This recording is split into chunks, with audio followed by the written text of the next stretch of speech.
you for joining us for, we're going to record it. Perfect. Awesome. Good thinking.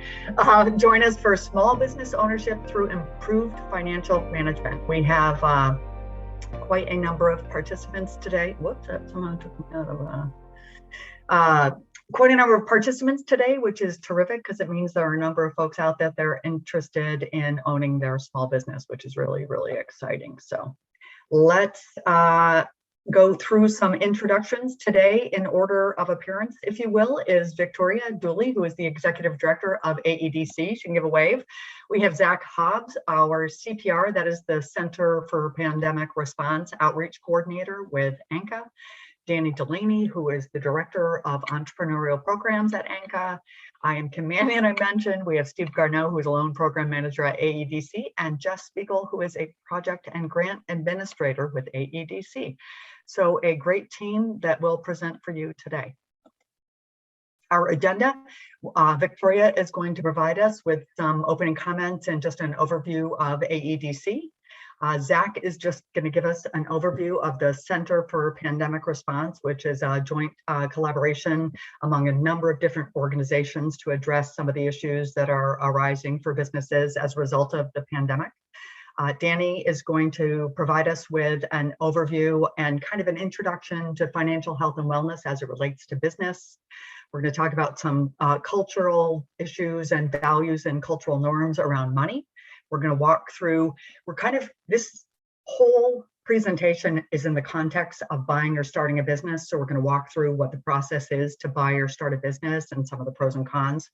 We'll talk about cash flow and how you can use it to save for a business. We're going to talk about a little bit about budgeting, credit score, and financing. We're going to go through a little bit about some SMART goals. Maybe develop a bit of an action plan if we have time based on some of the work that we're going to do through our session tonight. And we're going to talk about some ongoing support that can be provided by AEDC. And then we'll wrap things up. And we'll walk through some housekeeping. So we are going to do some polls along the way. Engagement in a virtual environment is really challenging, and we found that polls are a great way to interact with the audience as we go.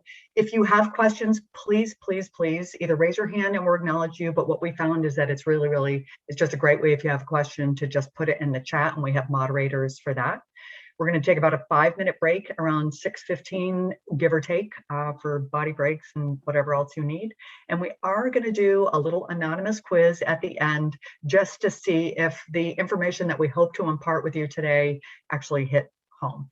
So it is completely anonymous. You will not be graded. Again, it's more for us than it is for you.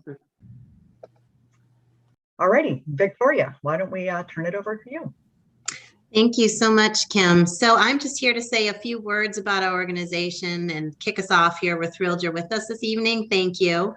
After I speak a little bit about AEDC, then I'm going to turn this over to the far more capable team members that we have here to give you your content for the evening. If you're not familiar with the Adirondack Economic Development Corporation, our mission and vision are up on the screen, but essentially we're here for small businesses, and we do that in a number of ways in serving them. We are actually 14 counties is our service area, all the way from Oswego over to the Vermont border and down to Saratoga County and up to the Canadian border. So our office is located in Saranac Lake, but we serve that whole area. So we're happy to work with anyone across our pretty big region. Next slide, please. So just a couple things. I know that this alphabet soup often doesn't mean a lot to people, but we like to put up some of the distinctions that we have, and one of the areas that distinguishes us from some of the work with our other partners. But we are a CDFI, which is a Community Development Financial Institution. Essentially, that means we're certified by the U.S. Department of the Treasury to work in economic development, and particularly trying to provide access to capital to socially and economically disadvantaged residents of our region. So that's what that distinction is. It's a big piece of what we do in our mission. We work with the Small Business Association as one of their micro lenders in their micro lending program. And through the state, we work with their Entrepreneurship Assistance Center program. We are one of the 24 centers located across New York State. And that provides us with the activities that we do through a lot of our business counseling. And we are also a minority and women-owned business enterprise assistance center. we help people with their applications and certification for that designation. Next slide, please. And just, Victoria, you might want to just quickly touch upon the value of the MWBE certification. Sure thing. So that's one of the things that we can help businesses and entrepreneurs with. That's a requirement if you have been in existence for a year or close to a year by the time you apply for that. The benefit is beyond the sort of intangibles of the validity that it gives you for your business, sort of a stamp of approval from New York State. It can really provide opportunities and access to contracting opportunities for in the state and public sector, and for any of the projects that any of the communities may be working on through grant-driven projects that funnel through the state. So it's a lot broader than just construction, et cetera, that people often think of the program. So it's just it's a leg up, and it also is it's a nice marketing piece for some businesses too. Absolutely. So we're happy to work with that. It's a little bit of a chore to get through the process, but it's definitely worth it. It's a little bit of time, but we can help and hold hands. And that's a good segue to the last thing that I'll do before I turn it over for your content this evening. Just essentially what we do at the Adirondack Economic Development Corporation. We provide access to capital. We have our own loan funds that we're able to lend within our discretion to help small businesses, and that includes startups and existing businesses in their growth. Really key along with that is we do business counseling, in-depth, one-on-one business counseling across a whole range of what people may need. Some of the content you're hearing tonight will be a good overview of much of that. And then we also do group trainings. There are a number of things, this webinar being a good example of that as well, that we are providing, and we do an annual entrepreneurship course that's actually about halfway through right now. We talked about MWBE certification. That's another area we can help businesses. And then we're also going to touch on tonight in terms of content, the financial empowerment training that we do. We will provide that empowerment training for any adults. What we're talking about tonight is really to empower the businesses and entrepreneurs in getting started or in transition and growth along with that. So that's just a few of the things that we can do. All of our services are no cost, other than obviously small business loans have some cost associated there, but our technical assistance is no cost. So we'll have lots of plugs for you to contact us, and we'd love to hear more and work with you. So I'm going to turn it over to our team to take over. Thanks so much. Perfect. Thanks, Victoria. Appreciate it. Yeah. So next up, we have Zach Hobbs, who is our outreach coordinator for the Center for Pandemic Response. And take it over, Zach. Thank you, Kim. And yes, I will also try to give a brief, clear, and concise overview of our Center for Pandemic Response, which I'll call ANCA CPR. Brief and concise are not my gifts, but let's give it a whirl. Essentially the ANCA CPR, we're working with small businesses and nonprofits across the North Country, that same 14 county region that Victoria just outlined, really to access services to recover from COVID and plan for strong futures. And for those who aren't so familiar with ANCA's work, we leverage partnerships really to work in clean energy, entrepreneurship, food systems, and in particular through the Adirondack Diversity Initiative, diversity, equity, and inclusion.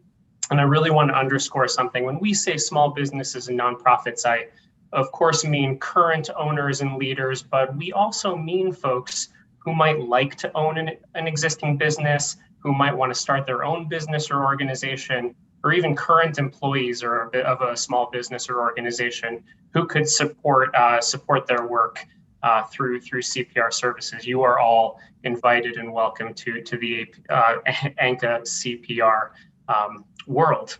Next slide. And just in Zach's, I had to bring this slide in, and so those kind of words that are on two lines, that was me, that was not Zach.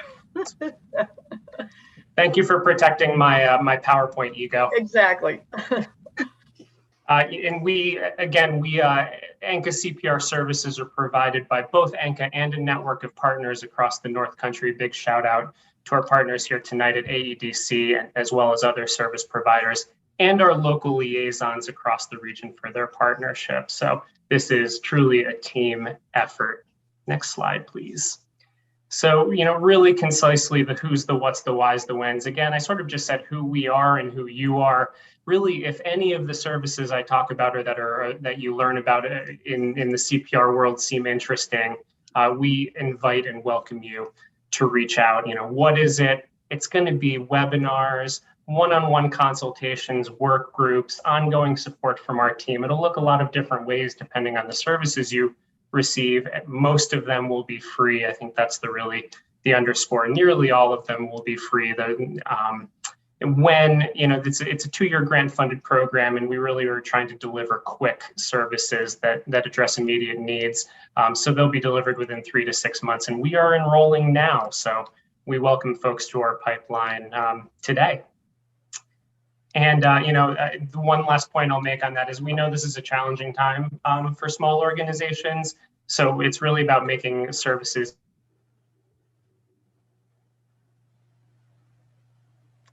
Did he just stop for everybody? Yeah. Okay, Danny, take it over. Oh my goodness. All right. Well, he just put up a slide of sort of the process that folks go to. So an interest form, an interview, we go through a review, and then we enroll folks in a number of programs. If you have more questions about that, please let us know. This is a list of the services. We'll be sending out an email after this with follow-up information more about these services if you are interested in taking part. Cool. Yeah, and here's just some contact information. Great. And again, we'll send it out to you. Don't you worry. You'll have it all. Thank you so much.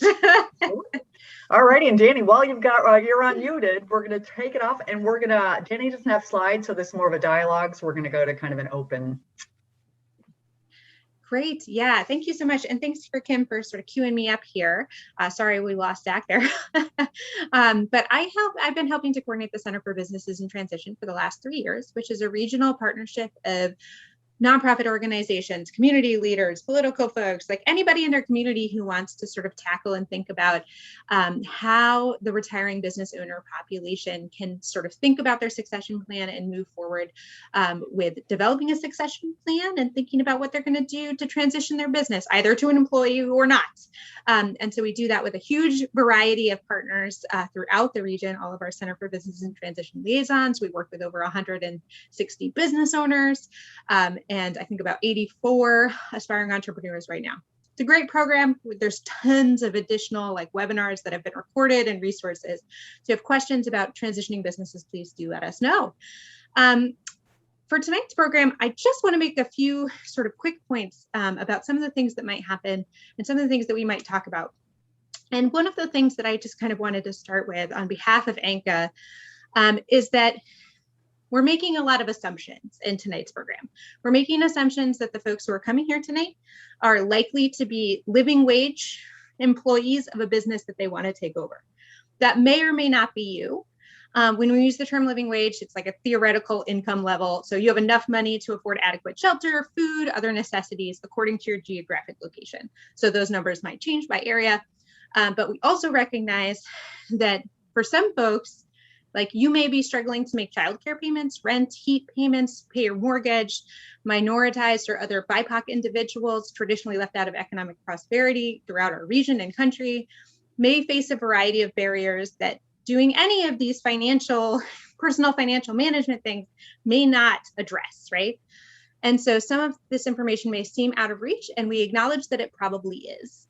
But we have sort of this audience in mind that is a sort of living wage employee who wants to improve their financial management strategies personally so that they can take over a business.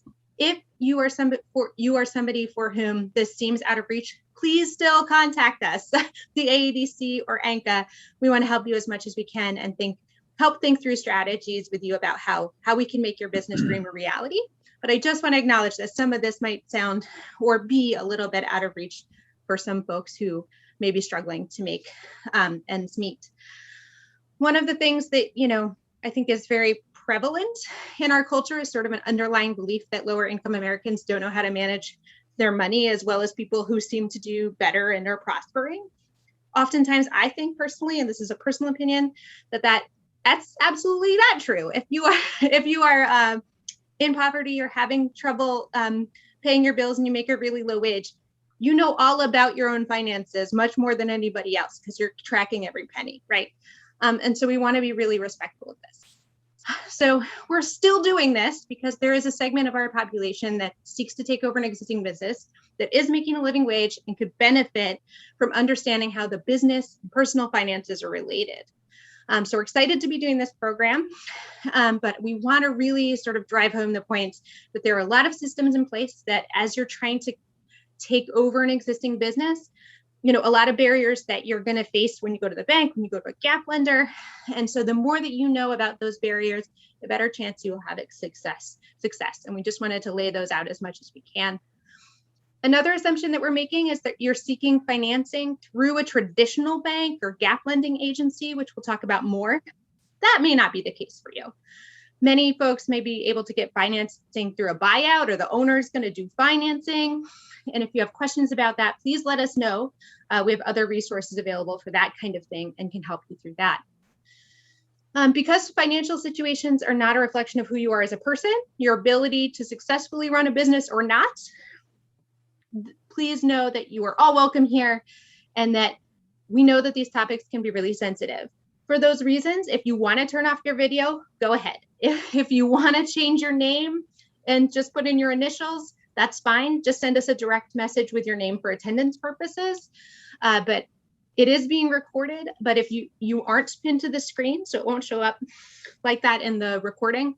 But if you really want to be a little more confidential about it, because these are financial matters, please do those things. And if you have questions about how to do that, just let us know in the chat. I promise I'm almost done. Owner financing and grants. So some of our presenters are going to touch about owner financing and grants. We get asked a lot for this often. Grants are few and far between. They do exist in some counties for certain types of business ventures, but that would take a whole, 2 extra hours in of itself to sort of go into. If you have questions about grants, please reach out to myself, Kim, anybody at the ADC. And we do have a down payment assistance forgiveness program that we are working on funding. I'll put the information about that in the chat. So if you happen to be somebody on this call who would like to help a business owner take over an existing business and you're in a place to donate, you may want to consider giving to that program, or you may want to consider becoming a member of ANCA. Lastly, it will not be a topic of tonight's conversation, but if you want to go into business with other people, such as your fellow coworkers, a worker-owned cooperative may be a good choice for you. They don't require personal guarantees from worker owners, so your credit wouldn't matter as much. So if there's 5 or 6 people that you're interested in taking over the same business with, please reach out to us, and we'd love to talk to you more about worker cooperatives. So that was a lot of information all at once. Thank you so much, and I will pass it back. Perfect. Yeah, worker-owned cooperatives are really kind of coming into the okay, let me just go here, coming into vogue, which is it's pretty cool, and I think it's an exciting way for employees to have a sense of business ownership.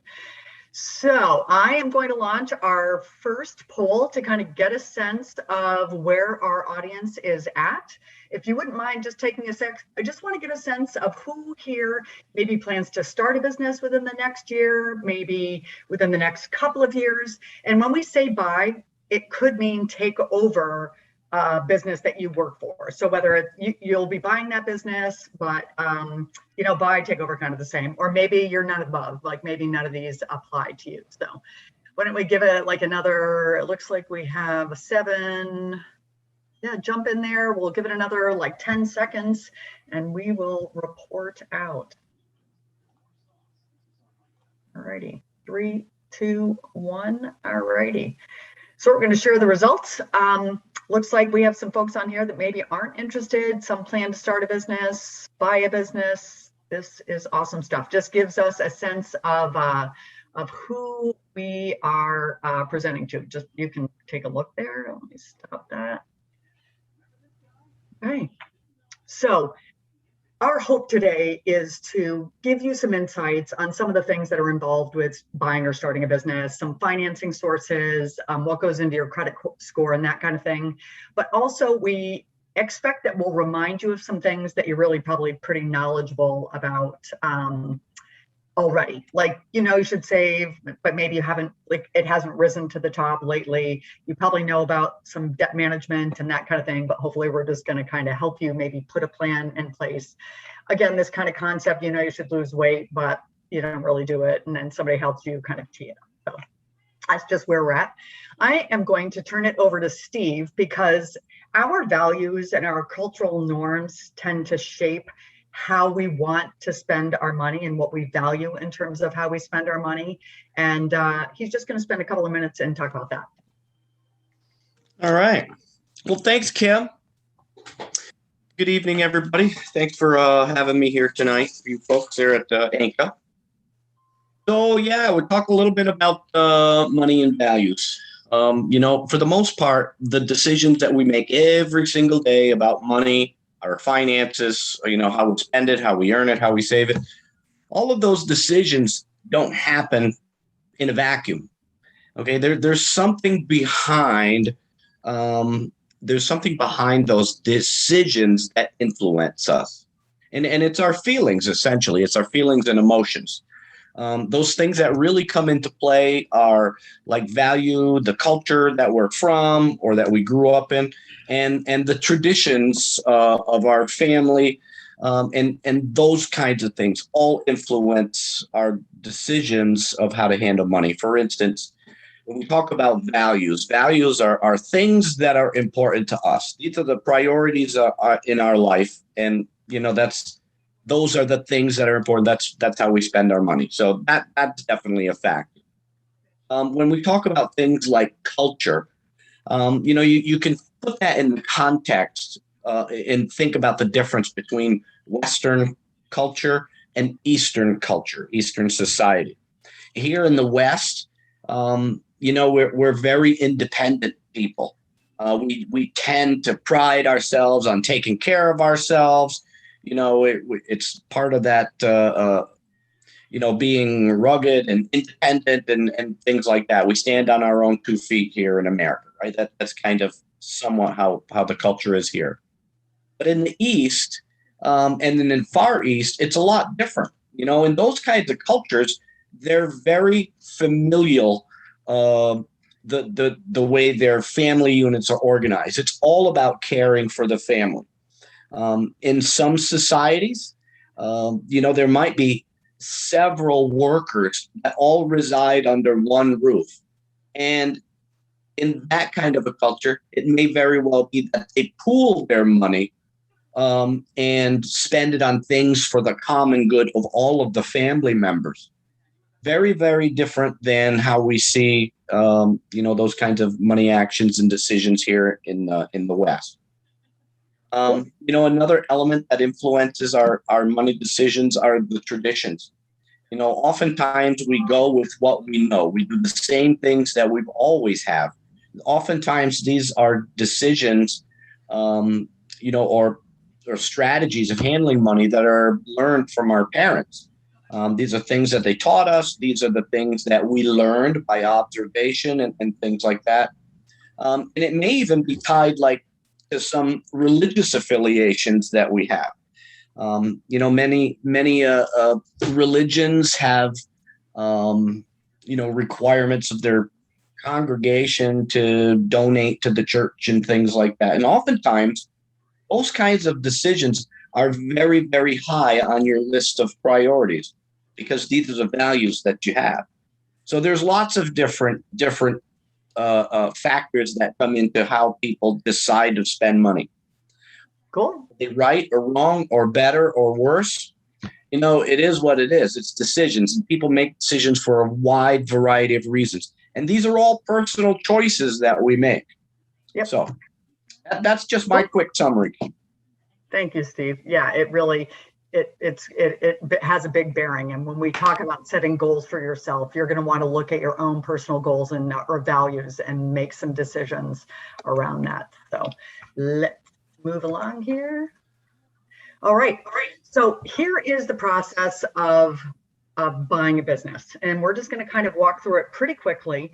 But we're going to start with this concept. When you decide to buy a business or take over a business, you need a team of people that will help you make the right decisions and perhaps put some legal strategy together of what kind of legal entity are you going to form, the valuation of the business that you're going to potentially buy, an accountant, an attorney, maybe a small business development advisor, maybe an AEDC advisor. There's a whole team there that you can pull in to help you make what is probably a pretty big decision for you.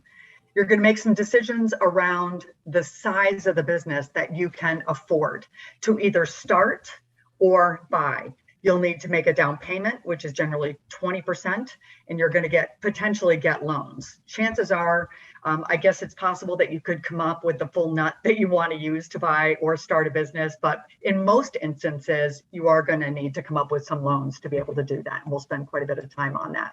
You're going to look at different industries that you want to buy. Most business owners actually look at multiple industries because it's more about finding a business that meets their certain criteria that they're looking for. For example, when I was looking to buy a business, I looked at starting a childcare, and I actually ended up buying a ski bike and board business. I really can't think of two businesses that are more different. So, you look at multiple industries, and then you actually look for businesses that you want to buy. You're going to make an inquiry with the owner.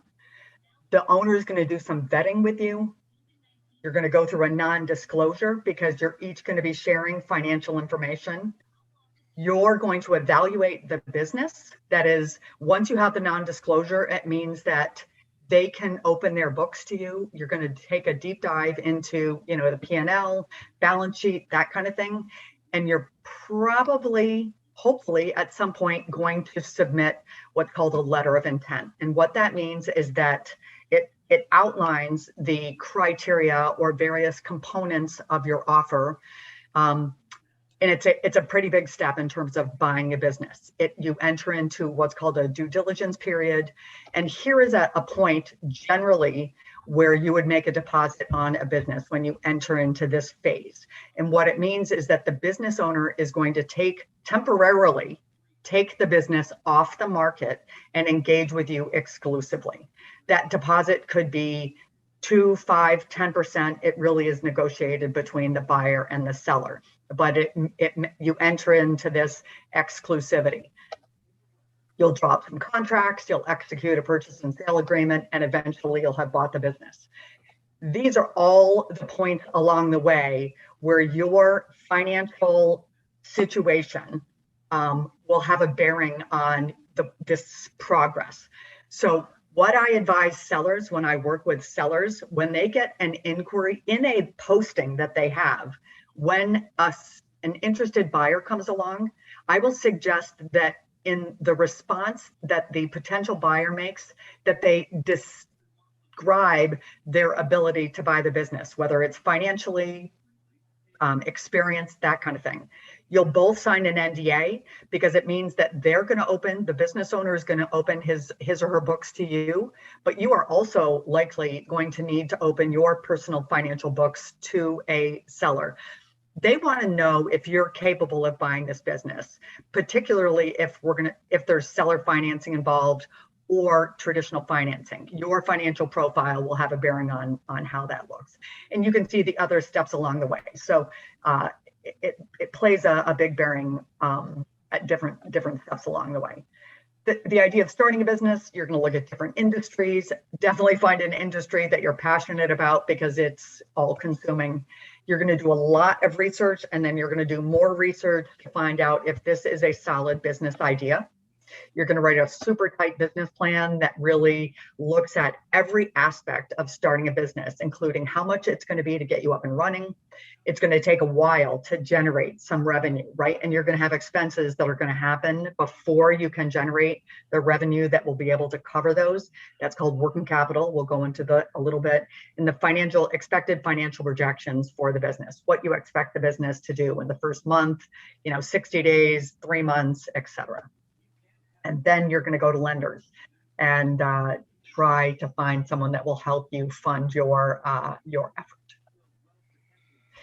So starting a small business versus buying a business. There are definitely pros and cons to both. When you start a business, you're starting from scratch, right? You don't have cash flow, you don't have employees, you don't have a track record, people don't know where to find you, you don't have customers. So it's trickier for sure. Versus when you buy a business, somebody has figured out how to make a business successful, right? They've run it for a year, 5 years, 50 years, whatever it is. They have cash flow, they have customers, they have employees, they have processes and procedures. So it's a little bit easier. Just really quickly around some of the statistics around starting versus buying a business.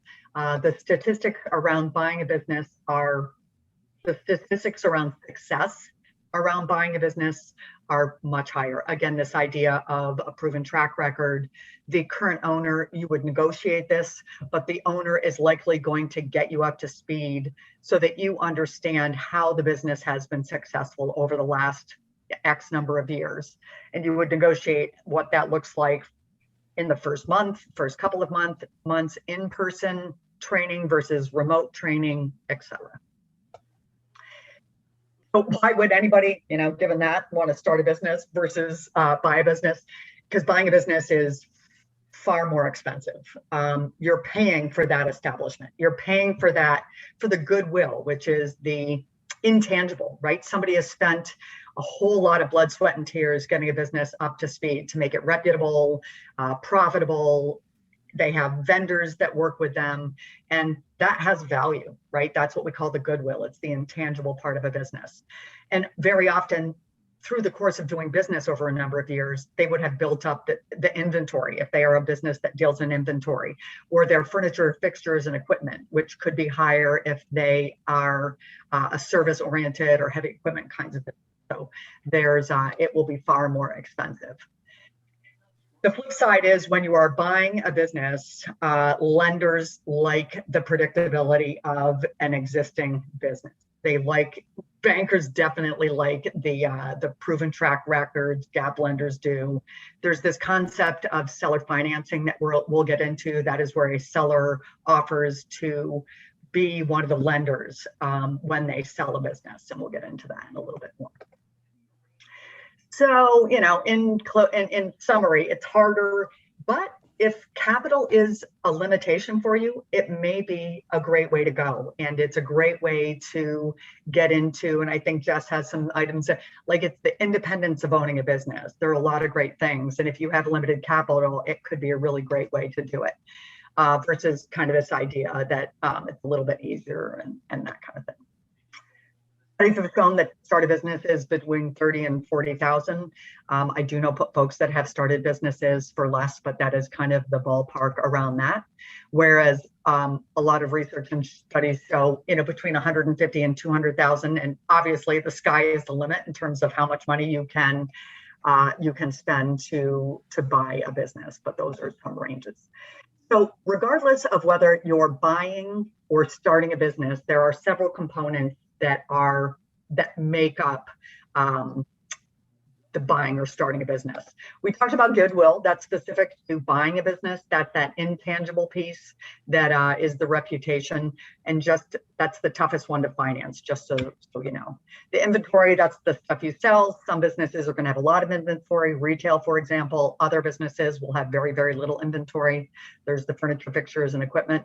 What always cracks me up about this every single time, they call it personal property.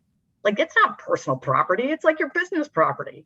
But real property is the stuff that's like connected to the ground. It's the building and that kind of thing. The personal property is the stuff that you can bring into and out of the business. So I always thought that was kind of comical. And then you may have other things. You may have a website, you may have contracts that are worth a lot. All of those components. And when you buy a business, you will negotiate each of those components because they will have a separate valuation, but it will lead to a price that a seller wants to get for their business.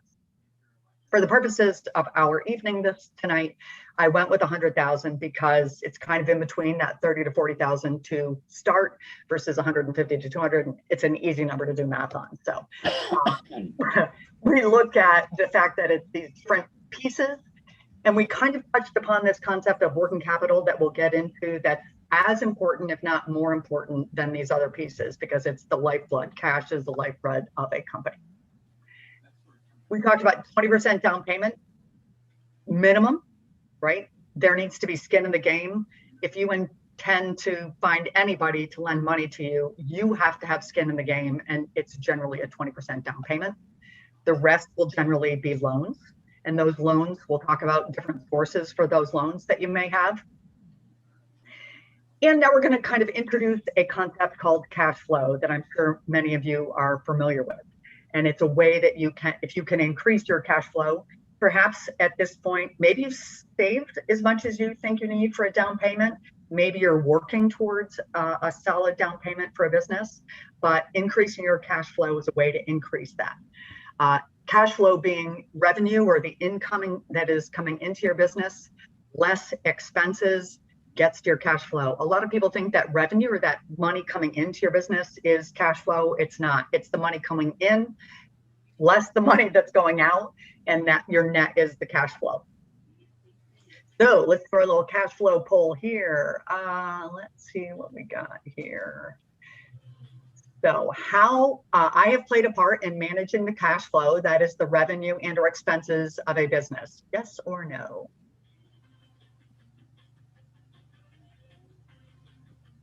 While folks are filling out that poll, Jess, you put some good stuff in the comments there. Do you want to speak to any of that, either you or Steve, before we move on? One of the things that I wanted to mention, Kim, you had talked about generating some revenue to start a business. You know, in addition to banks and other lenders, the buyer, the seller, you know, there's always family. You know, we always encourage people to come up with the money yourself, get the money, borrow the money from family, friends, or relatives, and then go to the bank or a non-traditional lender such as AEDC. Obviously, if you have money, that's the cheapest investment you can make. Typically, if you're borrowing money from a family member, oftentimes you'll get some very, very flexible and easy terms. If you're going to a bank or a non-traditional lender like AEDC, well, then there's interest involved, there's other expenses, and, you know, organizations like us do expect to get repaid. So, you know, but these are some of the elements in the mix of getting finance for your business. Awesome, thank you. And I'm really, really excited to see that 100% of respondents have been involved in managing the cash flow business. That's tremendous, because you have a sense of how hard it is, right? Managing what's coming in, trying to juggle what's going out. And so that is fabulous. So yeah, then Kim, I would just make sure everybody knows that I am putting stuff in the chat room, and if they have any questions or want to proceed, you know, in more discussion in any of those, that they can reach out to us. So perfect. Yeah, Jess has some great content that she is putting in the chat as well, so keep an eye on that, and you can get a dialogue going in the chat if you'd like as well. So a cash flow. Here's just an example of a cash flow. As you can see, some months are positive in green, some months are negative in red. And the same could apply to your personal cash flow, right? There are a lot of people that may have seasonal work, right? Obviously, a bike shop is pretty seasonal in nature. You could work seasonally, where you work more in a given season and perhaps a bit of a stretch in another season. Perhaps you have an unpredictable schedule based on the demands of your employer for reasons other than seasonality. There may be pros and cons, ebbs and flows to your cash flow. But this is our concept of working capital. So you'll notice, what is this, 6,100, 8,400, these are big numbers, right? That a owner of a business, because of things like the same kinds of things that you will have in your cash flow, rent or mortgage, those don't go away regardless of whether your income is up or down. Your insurance doesn't go away. Perhaps cell phones and internet service, utilities, right? Like those are all flat. and you need to manage your cash flow so that you can cover those expenses. You build it up while you are flush, and you draw it down while you are perhaps not as cash flow rich as other times.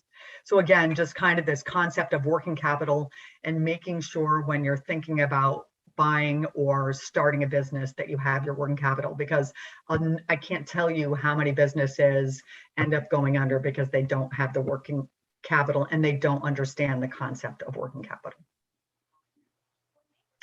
Yes, as I mentioned, similarly, this is a pretty flat cash flow. You'll notice one thing we talk about when we talk about saving strategies, there are 2 months in the year when you will receive 3 paychecks. If you're really good, and I am not, you'll take that 3rd paycheck, right, and put some of it into savings. But and these are some examples, the red, where perhaps your cash flow isn't quite as big as your expenses.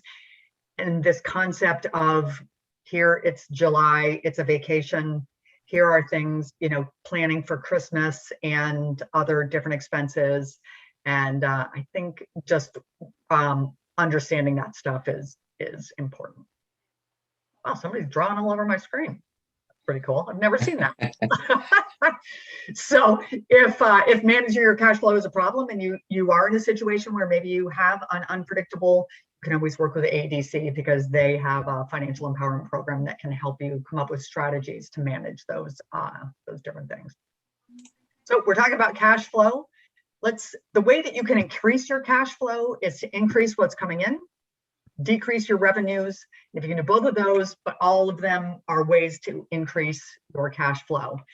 In a business, when you own a business, if you need to generate more cash flow, you would look at opportunities with perhaps new products. You might be able to offer new services, but different ways to bring more money in the door. Similarly, you would execute cost containment strategies to identify ways that you can minimize the amount of money that is going out the door. You can take that same approach. So ways to increase what's coming in, and these are just some brainstorming things. Look for if you are really committed to buying or starting a business, right, you need to look for every opportunity to try to identify more cash that you can bring to the table. The more cash you can bring to the table, the better a position that you're in, the better your negotiation position, etc. So just some ideas of things that you could do, some services that you might be able to offer, just kind of ways to generate some cash flow. One little thing down here. Kim, a good strategy too is to let go of personal possessions that you no longer need. You're exactly right. Many people have lots of assets. Many people have lots of assets that they no longer use or value. That's a great way to raise some money. Yeah, absolutely. I think we all have stuff hanging around the house that we haven't looked at in years, and that could potentially. I am a firm believer that one man's junk is another man's, and one person's junk is another person's treasures. And if you're saying, God, I just don't want to work a second job. I don't want to work overtime. I don't want to have a garage sale, right? You need to rethink small business ownership, because it is probably one of the hardest things that you will ever do. It's hugely rewarding, but it definitely is quite a bit of work. The flip side is to look at ways to decrease what's going out. Sit down, look at your budget, look at perhaps your bank statement.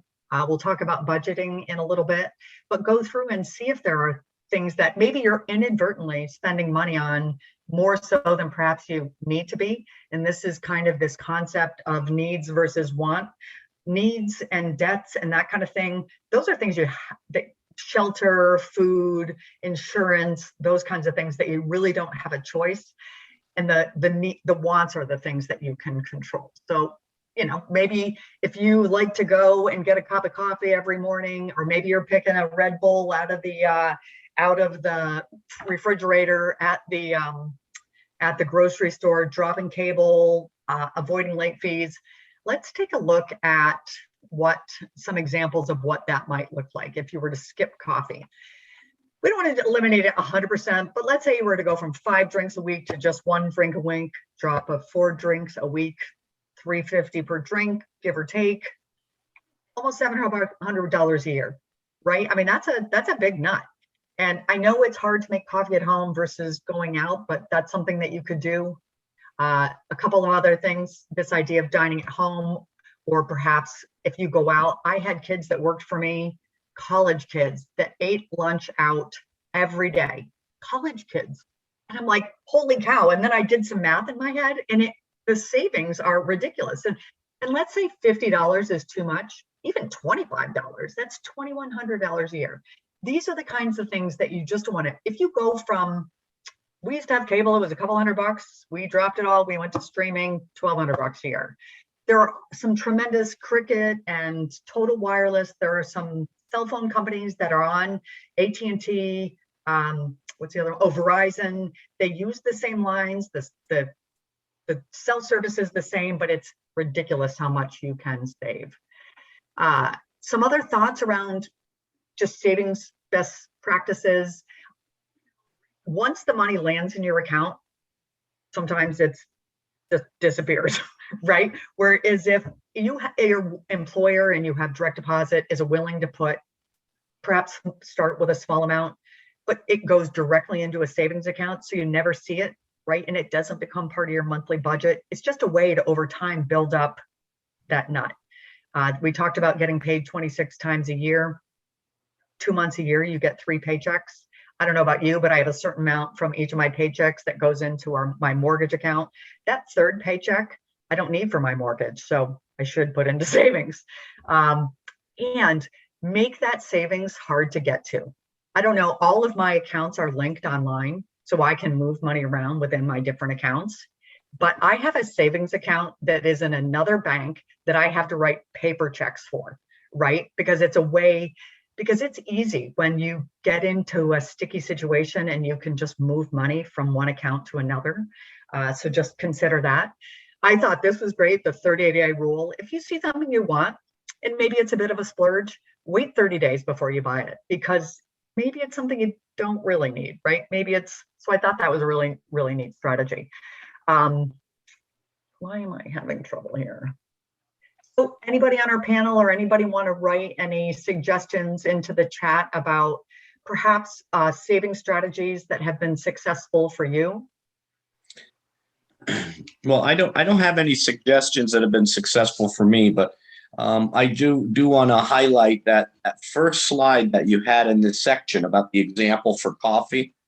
You know, if you go out and have coffee at Starbucks versus coffee at home, we're not saying that you have to give up those things that you really like, you really love, or you really need. If I gave up coffee, someone would be dead.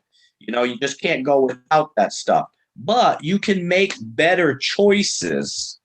And I think that's the point. We're talking about choices and decisions here. Perfect. Thank you. Absolutely. Perfect segue. We're going to take a little body break. We're going to get back at 6:26. We're going to start.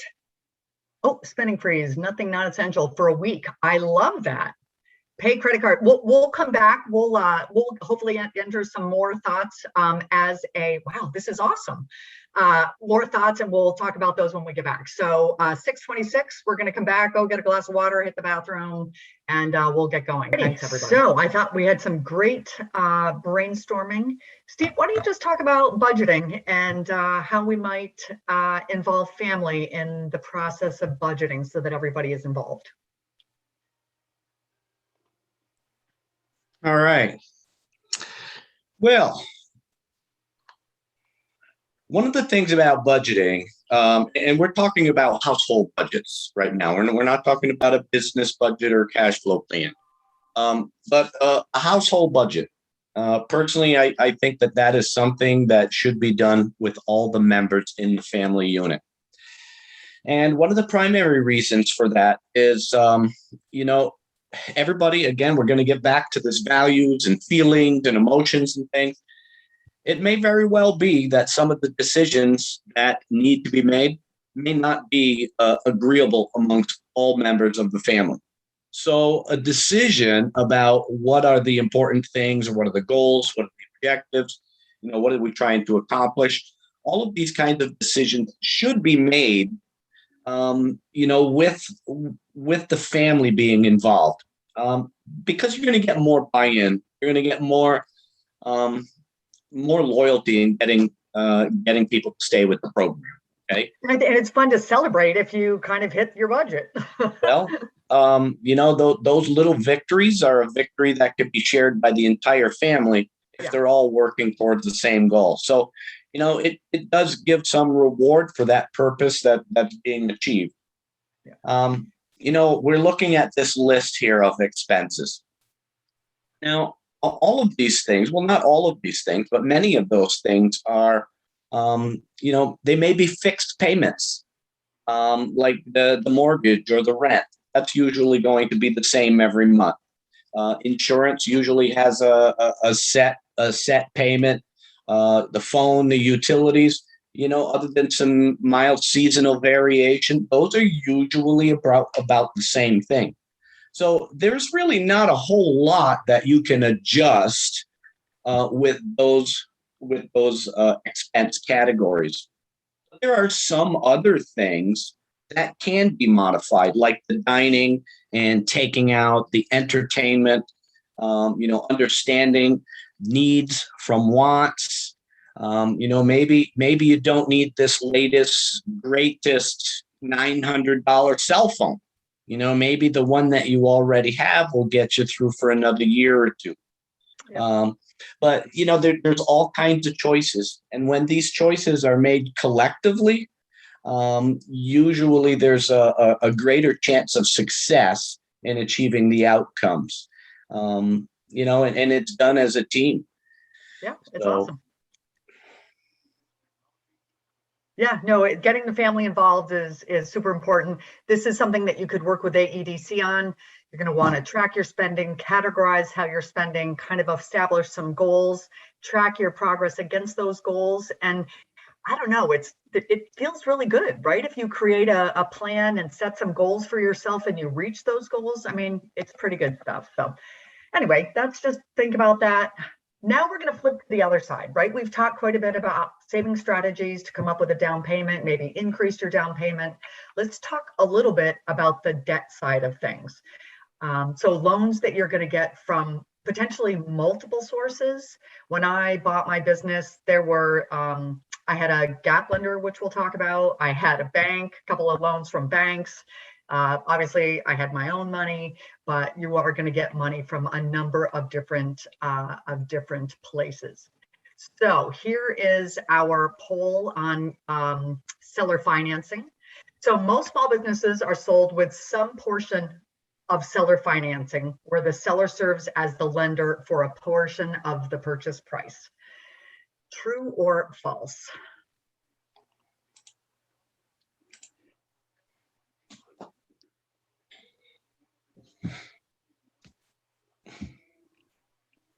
Why don't we give it another 10 seconds?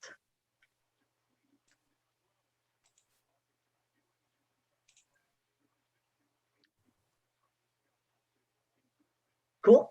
We're going to share the results. I'm really thrilled to see this because, yes, in fact, most 80 to 90% of small businesses are sold with some component of seller financing. And that is where the owner serves as a bank. We talked about Goodwill, and Goodwill is the toughest part to find any financing for because there's nothing there, right? There's no collateral to secure the loan. So when I bought my business, I did not know that. And I did not negotiate for the seller to hold paper, because when a seller holds paper, and it's kind of called holding paper, they're invested in your success, right? They want you to be successful so that they can continue to get paid. So I just wanted to kind of bring that up. Obviously, there are banks, there are gap lenders. Steve's going to talk about some different things. We talked about family. I call it Aunt Mary. It could be Uncle George. It could be dad, the bank of mom and dad, different things. There are opportunities for a home equity loan. Equity partners generally are for bigger, more kind of established businesses. But, and as Danny talked about, generally there are not grant opportunities. And if there are grant opportunities, they're incredibly specific in terms of what they will finance. Steve, you want to just talk for 2 minutes on financing options? Sure. Well, I will tell you that the subject of financing for a business is very, very broad, and there's hundreds of different ways that packages can be put together. A lot of it really does depend on, what the business is, what the assets are of the business, and what type of business it is. For instance, some businesses maybe have a collection of assets that would include real estate, in addition to furniture, fixtures, equipment, goodwill, inventory, and whatever there might be. Oftentimes, it's really important to understand what are the assets of the business, because lending, in terms of lending against that specific collateral, does have some certain implications. For instance, real estate is a long-lived asset, and many lenders will finance real estate, commercial real estate, for a period of 10 to 20 years. Whereas some types of business assets, inventory, for instance, has a relatively short-lived life. It's meant to be converted from whatever inventory into cash. And usually that's done very quickly. So if you're going to finance inventory, you don't want to finance inventory for 10 or 20 years because it doesn't last that long. It's something that's expected to be turned around relatively quickly. So the type of financing and the range of financing is going to be very variable depending on what the assets of the business are, and the quality of those assets. So it's very customizable, and it's usually quite unique to every instance. Yeah, I would agree. And banks will do the conservative stuff, right? Like gap lenders might be willing to do a little bit of they close the gap, right? Like seller financing, they're going to do the risky stuff, the stuff that nobody else is willing to finance. It's a mix for sure. Correct. As you alluded, the banks typically like the easier things to finance, things with less risk. For instance, most banks will readily entertain financing of real estate. That is something that usually has a fixed value. It's easy to determine. They use market value as a way to determine what that value is. And they have usually strict protocols with regard to how much leverage or how much financing they will allow for that particular piece of property. Other things like goodwill, that's very hard to finance because it's intangible. It's not something that you can foreclose upon. It's not something that you can readily attach and resell. It does have value for the business, like trademarks and a well-known name and good employees, but that's really hard to capture when it comes in a liquidation time. So I would agree. Oftentimes, ADC, we see our role as trying to put together the best, I say best, least expensive, least complicated finance package that we can. We usually always entertain a conventional lender. More often than not, a conventional lender will offer you a better rate in term than a gap lender or a non-traditional lender.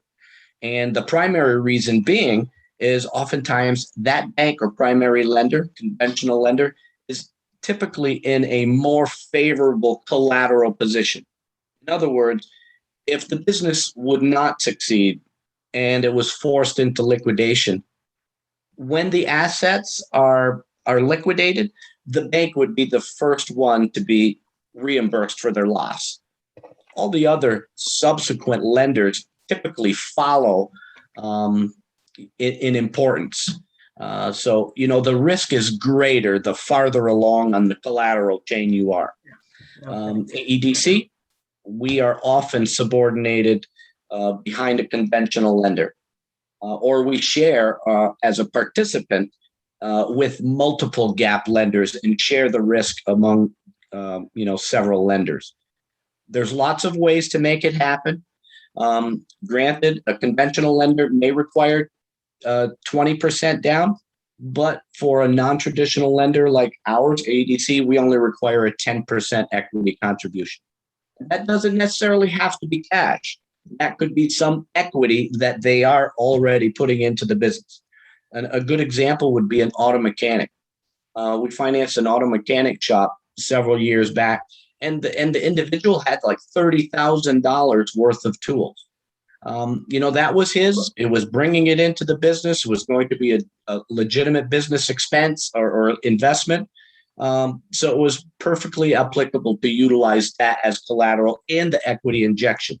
We can be very flexible, and we're always looking for ways to make it as easy as possible. Cool. Thank you, Steve. It's great to hear that AEDC takes that approach to the equity position, that it doesn't need to be cash. That's exciting. So generally, we've talked about some different financing options to finance your business, but by and large, the one thing that they will generally have in common, not all the time, is your credit score. So let's dig in on credit scores a little bit here. Let me find our little poll on credit scores and let's launch that. Let's take about 30 seconds. I have reviewed my credit report every year for the last few years, within the last 2 years, within the last 5 years. I've never reviewed my credit report. Okay, we'll give it like another 5 seconds, 10 seconds. Oh, this is good. Okay, let's end that. We're going to share the results. So it sounds like people are keeping an eye on their credit, which is a great thing. So let's launch into a little bit about credit here. Your credit report, you probably know because you all have looked at it. It's just how you're paying your bills. I don't know if anybody has ever used a form of interviewing called behavioral-based interviewing, but you ask candidates about, give me an example of a time when you had some sort of difficult situation, because past behavior is a pretty good indicator of future behavior. Similarly, how you have dealt with your money in the past is a very good indicator to how you will spend your money in the future. And that history is rolled up into kind of a grade, for lack of a better word, called your credit score. So I think most of you are pretty aware of different credit scores, what makes it up, the range. Your credit score affects not only your ability to borrow money, but it could affect your ability to get an apartment, to get insurance coverage. It definitely will affect the rate that you will pay for the lending that you're going to get. My little mortgage story, I was many years younger, and I had this was pre-cell phone, so it was a regular phone bill that for some God unknown reason, I decided not to pay for quite some time, just like Dodo move.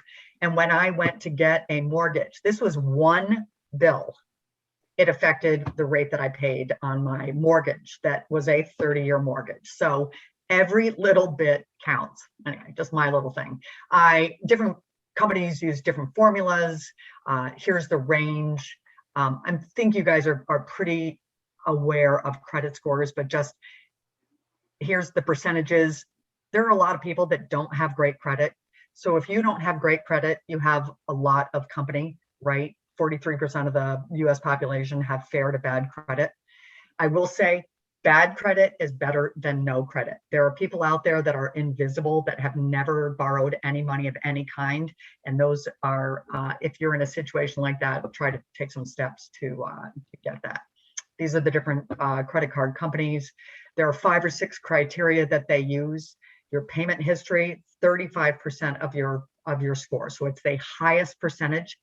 The amount that you owe, the length of time that you've had credit, the types of credit that you've used, and inquiries about new credit. So let's walk through these just quickly. Your paying history has the greatest impact on your score.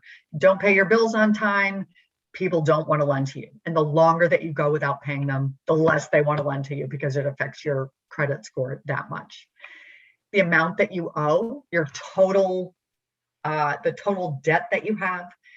We also want to look at something called a credit utilization rate. Lenders, or the powers that be, say that 30% is a a really good credit utilization rate. So if you have $1,000 worth of credit that has been extended to you, that would mean that you could use $300 of that credit to stay beneath that credit utilization rate. You go above that and it starts to negatively impact your credit score.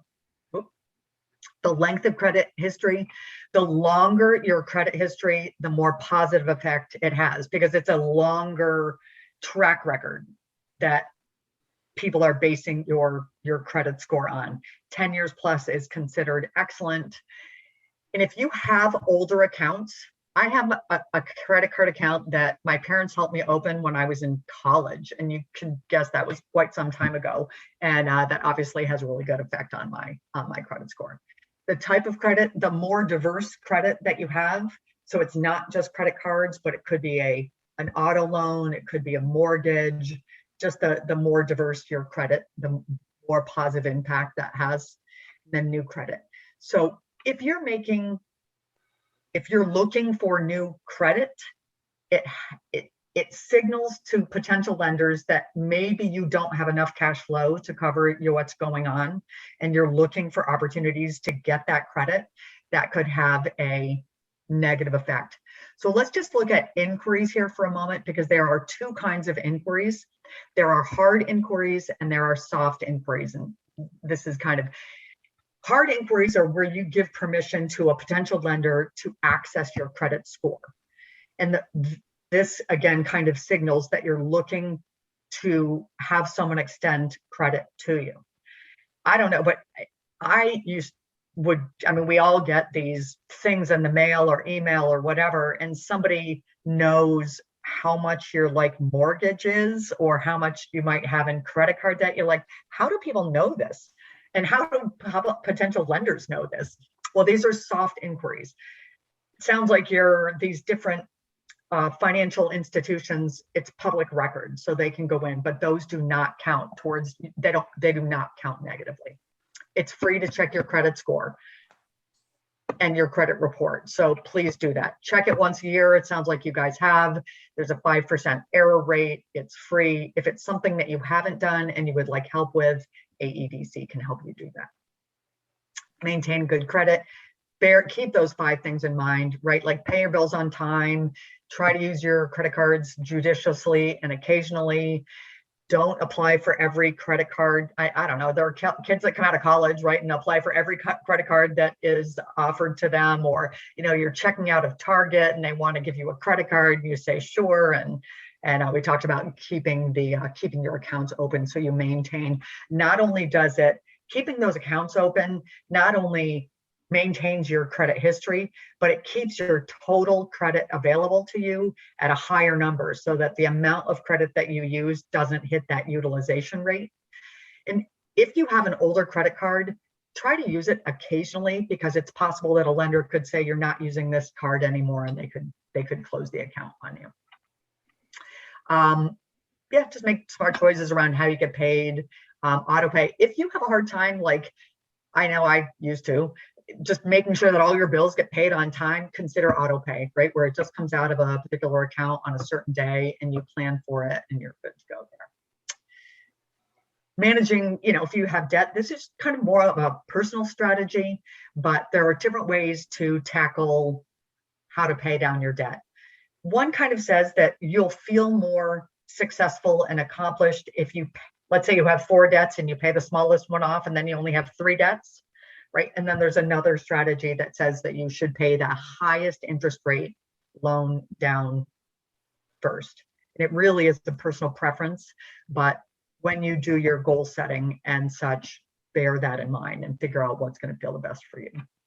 So some financial goals. I love this. People without a vision could perish. If you don't know where you're going, you're never going to get there. Harvard study, I thought this was fabulous. The 14% of people who create goals are 10 times more likely to actually accomplishment. And the 3% that write them down are, 3 times more successful. So the goal is, or the moral of the story is, please write down your goals, right? Because you're much more likely. Consider your values when you're creating your goals. Certainly makes it a lot easier if it's important to you. Consider short and long-term goals. A short-term goal, maybe you don't have a rainy day fund, right? And you want to stash $1,000 away so that if you have a car repair, you're able to take care of that with not a lot of angst. The flip side could be smart goals are good. I'm sorry, goals are good. Smart goals are better. I imagine most of you are familiar with this idea of SMART goals, and be very, very specific on what you do, know when you're going to achieve it. Is it within your power? Can you realistically achieve it? Is it time bound? Things like that. So these are just different ways. Be very, very specific. You want to track your progress. Achievable. This is one that is, I think, super important when it comes to setting yourself up for success. You could build a budget that says that's so tight that it's just not fun, right? So it's finding a very fine balance between what you really feel like you can accomplish and what's going to let you live your life. And I think it was Victoria that put in the comments, pick 1 week where you're not going to spend money on essentials. Right, that's great because the light's at the end of the tunnel, right? And you could make a budget for a week, you can make a budget for a month, you can make a budget for a year, but just set yourself up for success while still setting goals. What's really nice about goals is you have a vision for yourself and you can track your progress against that vision. So I don't think we need to go through this. All right, so let's set some financial goals. We've spent this entire hour and however long talking about setting financial goals to accomplish small business ownership. So grab a piece of paper and just take a couple of minutes and write down some financial goals that you would like to achieve. And just think about whether it's, if you've saved $5,000, maybe you want to save another $5,000 to make small business ownership a reality. So just take a couple of minutes, write those goals down, and then select one short-term goal and one long-term goal that are the most important for you. So take a couple of minutes and do that. Kim, I'd just like to add here, goals are important for your personal budget and for your business as well. One of the things that we encourage our clients to do when setting goals, it's imperative not only that they identify what those goals are and write them down, but they should also come up with some objectives. Some objectives will help them achieve those goals. So essentially, those goals are like milestones. Yes. And those objectives are like stepping stones on the way to that milestone. So I think it's important to break it down like that. That way, you know what to do, but knowing how to do it is another thing. So I do think that the objectives along with the goals are very helpful. I couldn't agree more. 2 slides ahead. Oh, sorry. You teed it up. I guess I should have memorized the presentation before. No, God, no. God, no. Not at all. All right. So hopefully you've taken a couple of minutes and written down some goals that you have, identified 1 or 2, and let's just add some language so that we make sure that they're SMART goals, because if your goals are vague, it's highly unlikely that you are going to achieve them. So decide if you are going to save $1,000, can you do $100 a month, right? And what are you going to do that? I want to save X. I want a rainy day fund by December. I'd like to save a small Christmas fund so that I can buy gifts for my family and friends by December 15th. I mean, it could be tiny little things. I want to save $100 to be able to buy my family and friends gifts, or it could be something bigger and more, what do you call it? A DWAG or a WebDAG, big BHAG. There we go. Big, hairy, audacious goals.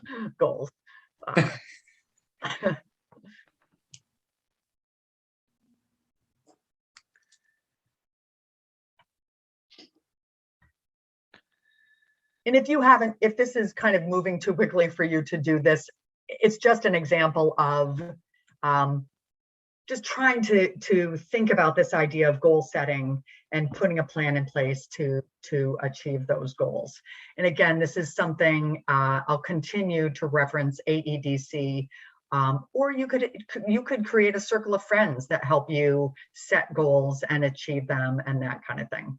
So the last thing would be is write 2 action items down that you are going to take within the next week, right? These are actions that you can take this week that can be your first step towards making that goal happen. It takes that first step, right, in order for you to achieve your goals. So just write 1 or 2 things down that you are going to do in this next week to make progress towards that goal. And probably one of those things should be calling the AEDC. I'm thinking, yes. We'll just Without give you that question. one. It's a give me, right? Yeah. We teed that up beautifully.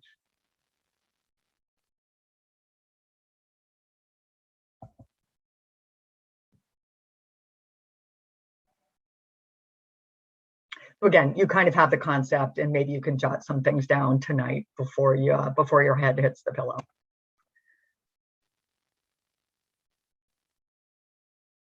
Alrighty, AEDC offers, something we've been referencing throughout our presentation tonight. And let's just take Steve, are you taking us through these, or is Victoria?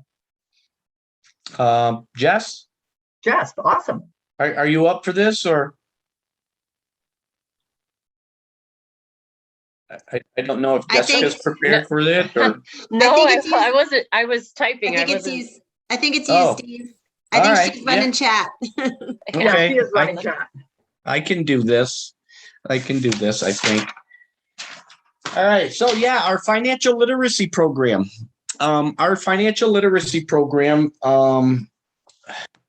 It's very customizable. Essentially, the way we set this up is we provide our clients with a few surveys, and those 3 surveys that we do will help us, or help the client, identify what their values, what their impressions about savings, what their beliefs are about finances, and it's all meant to turn the picture inside to the individual. What's important for them? Where do they feel they are in their credit life cycle and all of that stuff. So after we have these surveys, it helps us provide a roadmap to find different places in our curriculum to find those areas of improvement for the particular client. Our class, or our course, is typically facilitated using a text from the Consumer Financial Protection Bureau. We're utilizing a text called Your Money, Your Goals, a financial empowerment toolkit. The toolkit has 9 modules, and they range everything from setting goals, savings, paying bills, protecting your money, and understanding credit reports. So there's a whole list of different topics that we cover, and they're very individualized based upon where the client is in their need to understand their finances. So they can get one module and facilitate that module, or they could go through the entire course in a comprehensive fashion. It really does depend on where they start and where they want to go. Yeah, and I think the customized. Sorry. Yeah, and typically each of the modules, it probably takes like an hour to get through them. It's something that you can do from the comfort of your own home, and essentially this is a way for you to work through and get that understanding of what money means to you and where you want to go in your financial education. So it's very individualistic. And as I said, we can modify it based upon the needs of the client. Yes, and Steve, in the chat room, I did provide them with the self-assessment. It's true, false, just a few basic questions, but it does give them kind of a direction onto which modules may, be a better fit for them. And I did let everybody know if they do want that information more on it to reach out to us, and we can provide that to them. Yeah, and I'd like to add that this is free. Yes. Cool. Thank you, guys. All righty. So we said there was going to be a little quiz. This is, again, more for us than it is for you. So let me launch our last little quiz here. Whoops, I got to go out of here. Got to go to polls. How do I get, oh, stop sharing. No, I don't want that one. Polls. There we go. Our quick quiz. So this one is a 10-question quiz. It's just true and false. So you should be able to jump through this in just a couple of minutes.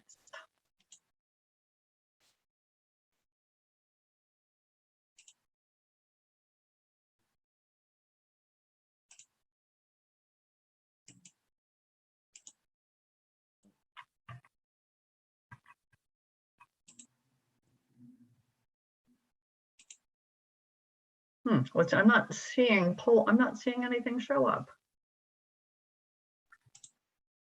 Got a lot of questions. I don't know, 10 questions. It's a quiz. You won't see the answers until they finish it, so it might take folks some Oh, got it. I'm sorry. That makes sense. No problem. Clearly, I'm new at. Oh, that's right, because I couldn't see them the last time. So Danny and I did a webinar last week, and we were both signed into the same account, and we didn't know until we were in the midst of the webinar that only one person can control the polls, and that was not me.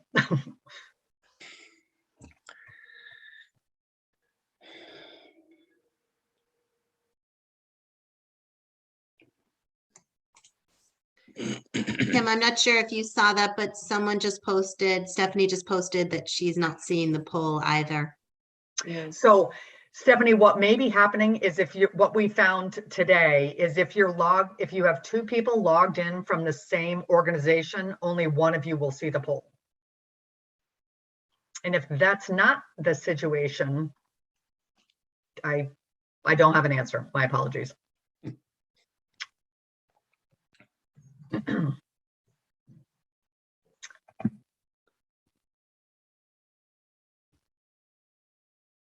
Why don't we take like one more minute? That is not Stephanie's situation. Stephanie, we'll send you the questions afterwards just so you can see what they were. Sorry about that. Yeah, that's.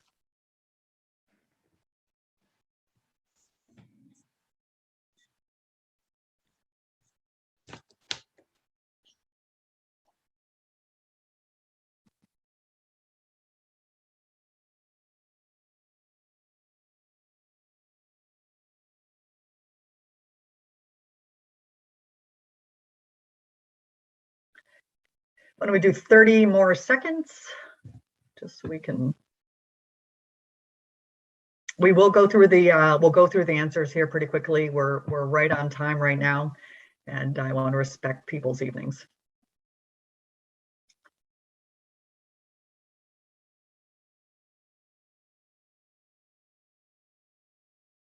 All right, 3, 2, 1. I'm sorry if you're just finishing up, but okay, we're going to share the results here, and let's go through these kind of credit scores. Really only affect your ability to borrow money, and we have 3 that say true, 7 that say false. One of the biggest things that it does affect is your ability to borrow money, but it absolutely affects other things as well, whether it's your ability to rent an apartment, get certain insurances. So it's bigger than just borrowing money. Most of your credit score depends on how much you owe. It's a 5% difference, but the biggest percentage on what your credit score is based on is your payment history. And so the amount of debt that you have isn't as big a bearing as when you pay your bills and paying them on time. So just bear that in mind. Using 70% of your credit doesn't affect your credit score one way or the other. Well, that's kind of a double negative. I'm not even sure I understand that. So using 70% of your credit does affect your credit score because they suggest a 30% utilization rate. and it may be the way that I worded that question, so my apologies, but yes, the amount of credit that you use definitely has a bearing. They suggest that you use only 30% of your available credit, and that it affects your credit score negatively if you go below that. It's a good idea. Apply false. Absolutely. Everybody's good on that. You should always pay down your debt with the highest interest rate.